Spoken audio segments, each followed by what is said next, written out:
അടിസ്ഥാനത്തിൽ 5 മണിക്ക് 82 വയസ്സുള്ള പിണറായി വിജയൻ താമസിക്കുന്ന വീട്ടിൽ റെയ്ഡ് ചെയ്യുന്നു. പിണറായി വിജയൻ എന്താ കാര്യം? ഈ കേസിൽ പിണറായി വിജയൻ എന്തെങ്കിലും റോളുണ്ടോ? എന്തെങ്കിലും പങ്കുണ്ടോ? കേരളത്തിലെ പാർട്ടിയുടെ നേതാവായ മുൻ മന്ത്രി മുഹമ്മദ് റിയാസ് എന്തെങ്കിലും പങ്കുണ്ടോ? മുഹമ്മദ് റിയാസ് താമസിക്കുന്നത് തിരുവനന്തപുരത്താണ്. മുഹമ്മദ് റിയാസിന്റെ കോഴിക്കോട്ടെ വീട് ഞാൻ പോയിട്ടുണ്ട്. ആ കോഴിക്കോട്ടെ വീട്ടിൽ അദ്ദേഹത്തിന്റെ പ്രായമായ മുതിർന്ന പോലീസ് ഓഫീസറായിരുന്നു അദ്ദേഹത്തിന്റെ പിതാവ്.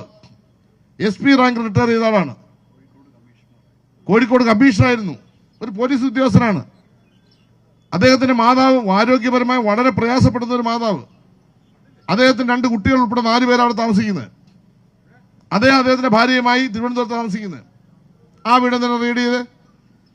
ഈ കാര്യത്തിൽ 1,72,00,000 നോട്ടീസ് കൊടുക്കാൻ കോടതി പറഞ്ഞാൽ ഈ നോട്ടീസ് കൊടുക്കുന്നതിന് പകരം 12 കേന്ദ്രങ്ങൾ റെയ്ഡ് ചെയ്യുകയാണ്. എന്താ കിട്ടി? ഇവർ ഈ 12 കേന്ദ്രങ്ങൾ റെയ്ഡ് ചെയ്ത്, ഞാൻ ഈ മലയാള ഭാഷ ഇപ്പം മര്യാദയ്ക്ക് ഉപയോഗിക്കുന്നുണ്ട്, ഞാൻ അത് പറയുന്നില്ല.